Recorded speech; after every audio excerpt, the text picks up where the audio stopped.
Inside Mississippi JUCO Football is brought to you by HeritageProperties.com. More information on 1, 2, and 3 bedroom apartments can be found at HeritageProperties.com. By the MACJC, the toughest league in America. C-Spire, Farm Bureau Insurance, Mississippi Sports Medicine, EnviroTurf Services, Bank Plus, Mississippi Blood Services, Yesco Custom Signs and Lighting, and Mississippi Sports Hall of Fame and Museum.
Good evening and welcome to another edition of Inside Mississippi JUCO Football, brought to you by HeritageProperties.com.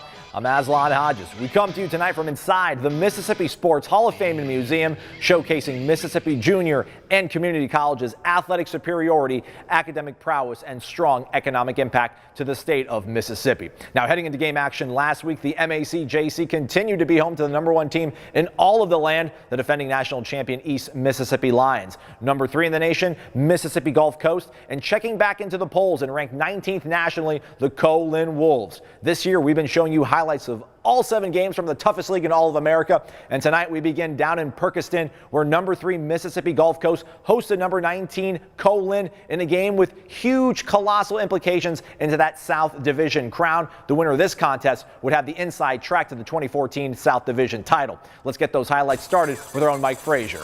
To Perkiston we go, and Mississippi Gulf Coast donning the gold uniforms. Here's Auburn commit Jason Smith on the money, a 27-yard touchdown strike, ensuing kickoff, and this would be the theme all day long. Co-Lin's Daquan Davis on his way down the far sideline, and look at this, folks. He's going to answer, and in a monster way. 94 yards down the sideline he goes. Touchdown, Wolfpack. Game tied at 6.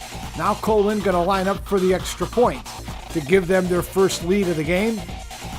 And it's blocked by the Bulldogs. And folks, that's a live ball. Hey, a little rugby scrum here with a splash of Cal Stanford. Look at the lateral. Boy, that's a live play. No way. Bulldogs on their way the other way. And they're going to get the 2 points in their favor. Here's Jason Smith again. Looks one way. Look at this now. Turns, launches that way, and it's caught for a 23-yard touchdown strike. Second half now. Co-Lin can run it. Here's Daquan Davis going to take this one from 6 yards out. Here's Fitzwater. He throws for 192 yards on the day. Little 5-yard touchdown pass here. All right, Bulldogs get it back. Game clock now winding down to 2 minutes to go. Here's Smith on the money to Tyrone Williams for the touchdown. And with 2:02 to play, Mississippi Gulf Coast on the verge of clinching the South Division as they lead it late. But the ensuing kickoff here. And look at Daquan Davis. Going to start at the goal line. Straight ahead, angles toward the sideline. And are you kidding me? Boy, they did this to East Mississippi 2 years ago in a playoff game. And they strike again. Daquan Davis, 100 yards on the return. Wolfpack win it at Mississippi Gulf Coast on that play. 29-26. And let's go to Senatobia, home of the Rangers, but East Mississippi in town. And there's Buddy Stevens, head football coach for the Lions. 6 North Division titles in 7 years. The reigning state and national champion. Defense would be the theme early. Here's William Lloyd going to pick this one off of Morgan, and he'll race it into the end zone. And the #1 team in the land with the early 6-0 lead. More defense. Here's Z Forshee picking up the fumble recovery. That would set up East Mississippi with a 1st and goal. And Preston Baker, the Starkville native, would cap it off here with a 1-yard touchdown run. And still early in the first quarter, it's 12-0 East Mississippi. Boy, we talked about Chad Kelly, leads the league in passing, one of the top quarterbacks in the NJCAA. Hits Camion Patrick here, and it's 18-0 Lions, and they are starting to pull away. Alonze Staggers gets in the act here. He'll take this touchdown catch from Kelly, and it's 25-0 East Mississippi with the lead. They can play defense as well, as we talked about. DJ Jones with a sack here. He's number 1 as far as being sought after, and he is currently committed to Florida State. Want to show you the guy they use in the Wildcat, but they also use him as a great weapon here. Look at Todd Mays, runs left, slips off a tackle, spins, and just admire the instincts. And East Mississippi runs into the North Division Championship circle for the 7th time in school history, 6th time that they've secured the number 1 seed out of the North. They win this one 49-0. To Summit we go, home with the Bears on Homecoming 2014, and there's a top 4 rusher in the league, Chris Jones. Over 800 yards rushing in just 7 games. And he'd get the scoring started, as Jones going to take this one in for the score. 7-0 Southwest Bears lead it here in the first quarter. Watch this play. Here's Trey Willis at quarterback for East Central, and look at the arch on this pass. Impressive, on the money to Kavion Ento, and the game tied at 7. Bears can kick it as well. Here's Reed James. Snap spot, and this one from 40 yards out, right down Broadway, and the Bears with a 10-7 lead. Boy, how often do we talk about this young man? He weighs 145 pounds. It's LaMarcus Franks. Busts this one for 9 yards and a touchdown run. Third quarter, here's D'Angelo Ballard, the Bear quarterback. On the mark here, Ladarius Slocum with the catch. Touchdown Bears, and they lead at 17-14 third quarter. More Ballard picked up right where he left off against Coahoma. Look at him here, wide open as Ballard gets the block, tiptoes down the near sideline for the 27-yard scamper. Bears up 24-14. Then Ballard, look at this, uses the real estate and shows tremendous patience, launches, and there's Cameron Williams with the catch. Touchdown Bears, and they're on their way. Little defense here from the Jackson Prep Brandon native. Here's a sack fumble. Josh Samander takes it to Pater, and the Southwest Bears pick up the division win over East Central as they win their homecoming game 38-14. To Goodman we go, homecoming for Holmes. Here's Dre Massey going to take a pitch here. 23-yard touchdown run, and it's 14-0 Holmes Community College. Well, let's show you Henson here. Aquindus Henson going to take this one 15 yards out. He's in for 6. It's a 3-score lead for the Bulldogs. More Henson. Look at the toughness here. Smash mouths his way in for another score as he's on his way into the end zone, and Holmes pulling away in this one on homecoming. Watch Massey. He had a couple of big runs earlier in the year. He's got one here. 80-yard touchdown run. Look at the speed as he breaks a tackle, and he is on his way to Pater. Jamario Benson at quarterback. This is why they run the option. Causes confusion. Benson on his way. 63 yards out here, and it's 41-0 Holmes Community College at the break. Start of the second half. The kickoff here. It's going to be taken by Demontrius Kendrick. And look at him go. On his way.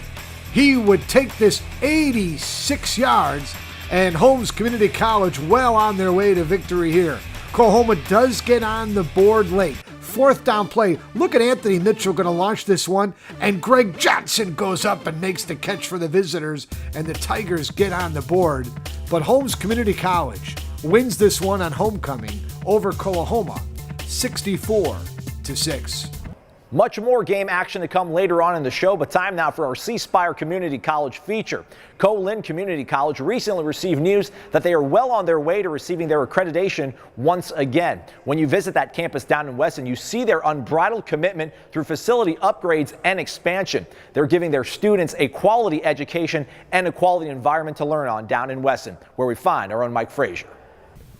And we're here on the Co-Lin campus in Weston with the president of Co-Lin Community College, Dr. Ronnie Nettles. Dr. Nettles, first and foremost, let's start the growth here regarding the education building that is breaking ground as we speak. Can you elaborate to the audience about that and what its prognosis is? Sure, Mike. We're very fortunate to have started in the last couple months on a new early childhood education building, and really excited about it for our campus. It's the first new instructional building we've had at Co-Lin in about 10 years. So this is a program that we currently have at Co-Lin, but it's in a facility that's really not adequate for young children. It's a lab school, so we literally keep kids on school in the building.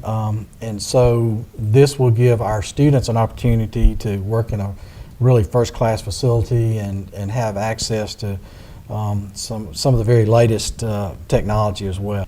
And we're coming today talking to you from the new press box concession stand area that has been built and has been open for business. Right. We looked at building a facility like this probably 8 or 10 years ago. As you know, the building that we had before was dated, probably from the 1950s.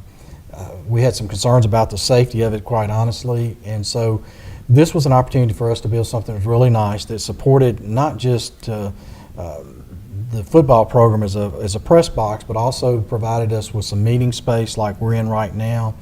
Accreditation. Recently, you guys went through the process, and Co-Lin Community College, as expected, but came through with flying colors. Right. Well, we still have a little work to do, but this was actually the third Southern Association Commission on College review I've been through at Co-Lin. And they come every 10 years, so we actually had one the first year I was here. By far, this has been our best experience as far as getting through that process. We had a great team effort, involved a lot of our faculty, our staff, and our students. We had a team here from SACS, which involves other professionals from around the country. Here, a week before last, 10 individuals. When they left, we got a report that made us feel very good about who we are. Lastly, your partnership with MDOT over a year ago. Yeah. Can you let the audience know about it and where things are with the projects that are in place? I just got the latest artist rendering of the project this morning, so that that's kind of what we're dealing with right now, is what it's supposed to be. But we were funded through a federal program through the state, MDOT, for a pedestrian corridor that will really transform the center of our campus. It takes a street that we've had closed for many years, that was a part of the original campus, and really develops that into a great walking area, a great area for our faculty and our students to enjoy. And I think it's going to enhance our campus. Right now, we're doing the final revisions on the plans for that corridor. And it's my understanding that maybe by the spring we can accept bids and get that project started. So I hope when you come back to see us next year, we can literally maybe film this segment from over there, because it's going to be something I think we're all going to be very, very proud of at Co-Lin. Hey, congratulations on the growth, the success you've had under your reign as a president here at Co-Lin Community College, and all the best, and we look forward to seeing you down the road. Well, thank you. We were always glad to have you here on campus, and look forward to having you back next year. That is Dr. Ronnie Nettles, president of Co-Lin Community College, here from the Weston campus.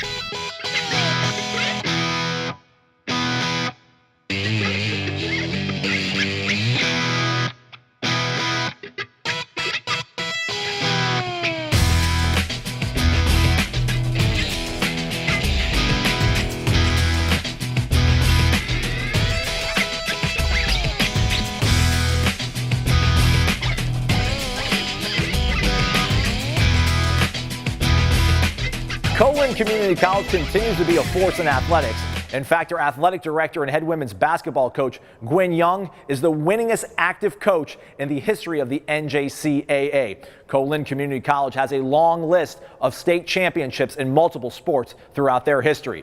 Let's get some more highlights now in Mike Frazier. To Moorhead we go, homecoming for Delta. There's Itawamba quarterback Quadra Griggs getting ready for this one. ICC boasts the leading rusher in the league, and here he is right here, Richard McQuarley, going to take this one in from 10 yards out. And the visitors of ICC get the scoring started. This would be a wild one at Jim Randall Stadium. Trojans answer here, Rochard Burney from 5 yards out, and this football game is tied at 7. Look at the hands here by Itawamba's Jaquez McMillan. Wow! On his way for 70 yards, folks. It would get better from him later on in this game. Back come the Trojans. Burney going to take this one 15 yards out. Boy, what a solid recruit for Jeff Tatum. The Trojans within 3, 8.5 to go, second quarter. Short yardage package here for Itawamba. We've seen this before. Direct snap to the leading rusher, McQuarley. He's in for the score. And ICC up 24-14 second quarter. Here's Delta with their goal line package. And they're going to go to Q Butler for the touchdown, 24-21, late first half. Okay, second half now. Trojans down 10, but not for long. Fade here. Derek Jenkins with the 16-yard touchdown grab. And the Trojans back within one score. Folks, you want hands? Look at this. DeAndre Belton with the catch, 35 yards and 6 points he has for the visitors. ICC back up 10. Back come the Trojans. Option here, Burney. He answers. Man, this is like Rocky and Apollo jackhammering one another. In this one, touchdown Delta, 5.5 to go, third quarter. It's a one-score game. Now Delta bidding for the lead. Here's Adams to Derek Jenkins, and the Trojans have their first lead in the fourth quarter, 42-38, 10.5 to go in this one. 5 minutes later, a money answer by the ICC Indians. On the move here, and look at this. Are you kidding me? What concentration by McMillan. The touchdown catch gives the Indians the lead with 5 minutes to go. ICC special teams, you know it's coming. Here's Carton McBride with the block. Boy, he did it again. ICC seemingly every week has a positive special teams play, which would set up this. Griggs to Grant Kimberlin on the numbers, touchdown from 6 yards out, and ICC wins it in a wild one at Jim Randall Stadium in Moorhead. Itawamba 52, Mississippi Delta 48. To Boonville we go, home of the Northeast Tigers, and there's Ole Miss commit Northeast Tiger Marcus Robinson. Getting ready for this one here. It's the visitors who will start the scoring. Darrell Robinson with a 1-yard touchdown run, and Pearl River with the 7-0 lead. Fumble here, and the Tigers are going to pick it up. That's Jamel Dennis. He's off for 95 yards. Folks, Dennis, flying well under the radar screen, will be a great recruit, a great pickup for a senior college or university. Touchdown, Tigers. The story tonight would be Pearl River's Jerome Keys. Look at him taking it here from 5 yards out for the touchdown run, and the Wildcats back up a score in this seesaw affair. Keys again, short yardage package. He'll bust his way through from 1 yard out. Second half now, Keys here, gonna angle to the left, gets a block, and he is off to the end zone. 21-yard touchdown run, and Pearl River pulling away in this one. More rushing attack by the Wildcats. Here's Darrell Robinson. He's going to go along that far side and navigate his way in for 16 yards out. Kalen Cooper and Bryant McGee been hooking up all year, and they're going to do it again. Look at the pass right on the money to the streaking McGee. 36 yards for the touchdown, and Pearl River comfortably ahead on this one on the road at Northeast. Tigers with plenty of fight left in them. Here's Chandler Duxter from Thompson, 5 yards out. And the tight end with the grab, Northeast still battling. Boy, he's a good-looking player for NEMCC this year. Thompson again. Watch this, folks. Over the middle, and that's deflected. That's a deflected pass, and Khalid Cornegay going to pick it up, and he's off 44 yards for the touchdown. Wow! That'll stand. NEMCC back on the board, but they would run out of time, and William Jones and the Pearl River Wildcats would win this one on the road, 45-28. Down to Ellisville we go, home of the Jones County Junior College Bobcats. It'll be homecoming for JCJC. And the home team would get the scoring started in this one. James Millage right up the gut from 6 yards out. Plenty of short yardage packages the Bobcats have, and they lead it here 7-0. Eagles would answer early and often in this one as well. Here's James Summers going to take this one from 19 yards out. He ranks third in the league in rushing, and the game is tied at 7. Another short yardage guy. Here's Tevin Moore going to take this touchdown run into the end zone, and it's a 2-score lead for the Bobcats as we play in the first half. Moore, Summers. This time, he'd square and throw. Marquise McNair hits his man, 46 yards. It's a 21-14 ball game. Boy, how tough, how good is this league? Here's Joe Pack for Jones, going up and making the catch, taking the big hit in traffic. That would set up a 1st and goal. And then Rodriguez Ducksworth would catch it here off the touchdown pass from Coleman. And it's 28-14 Jones County Junior College. More Summers. He'd rush this one 40 yards. He'd carry it 23 times for 109 yards and 2 touchdowns on the game. As the Eagles staying tough with Jones County Junior College. Homecoming 2014 as we hit the break down in Ellisville. Watch this play here, a little screen.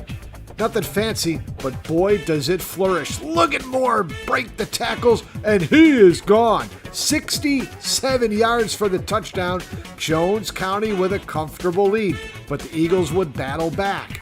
Here is Jarvis Chambers going to take it from 2 yards out, get it into the end zone, and the Eagles starting to come back.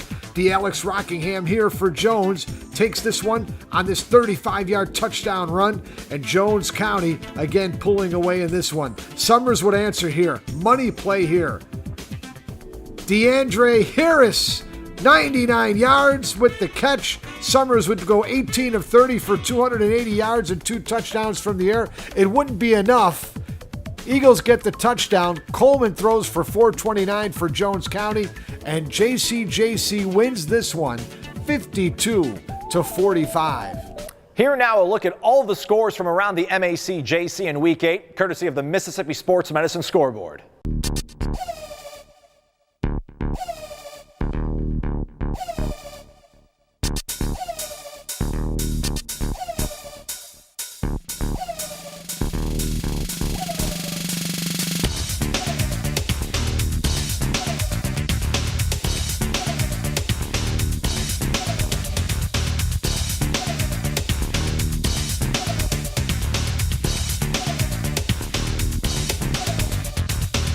After 8 weeks of game action in the toughest league in all of America, here now a look at the standings in the MAC-JC.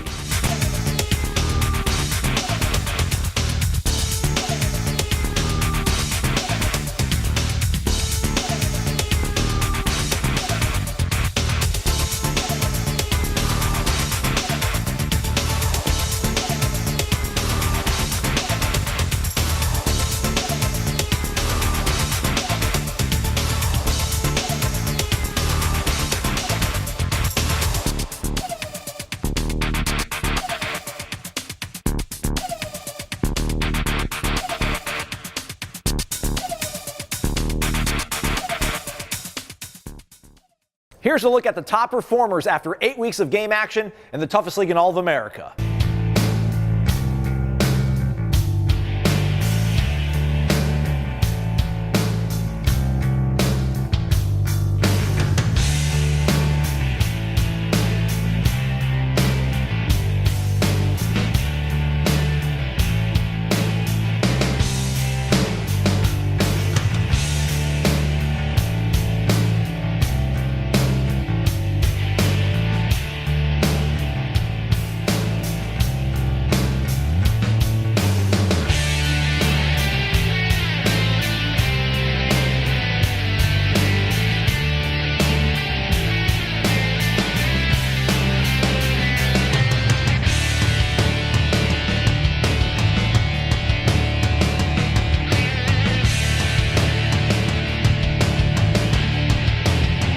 Each Thursday night at 10 p.m. throughout the regular season, JUCOweekly.org hosts the Mississippi JUCO Football Scoreboard Show on your local Super Talk Mississippi station. For more information on that scoreboard show and the MACJC for things like stats, scores, and headline news, you can find that as well at JUCOweekly.org. Thank you so much for watching Week 8 of Inside Mississippi JUCO Football, brought to you by HeritageProperties.com. On behalf of Mike Frazier and the rest of the JUCO Weekly team, I'm Aslan Hodges. We say goodnight from inside the Mississippi Sports Hall of Fame and Museum with a look at some of the best photos from Week 8 in the toughest league in all of America.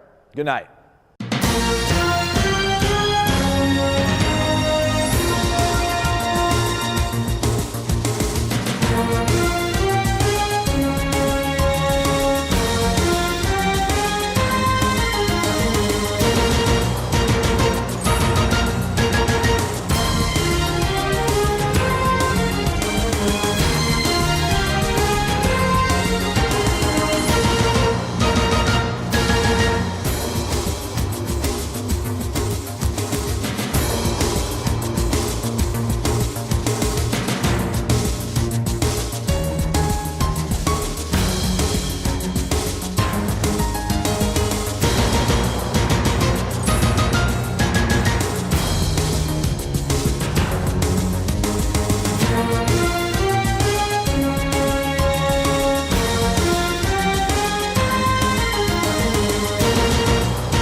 Inside Mississippi JUCO Football is brought to you by HeritageProperties.com. More information on 1, 2, and 3 bedroom apartments can be found at HeritageProperties.com. By the MACJC, the toughest league in America. C-Spire, Farm Bureau Insurance, Mississippi Sports Medicine, EnviroTurf Services, Bank Plus, Mississippi Blood Services, Yesco Custom Signs and Lighting, and Mississippi Sports Hall of Fame and Museum.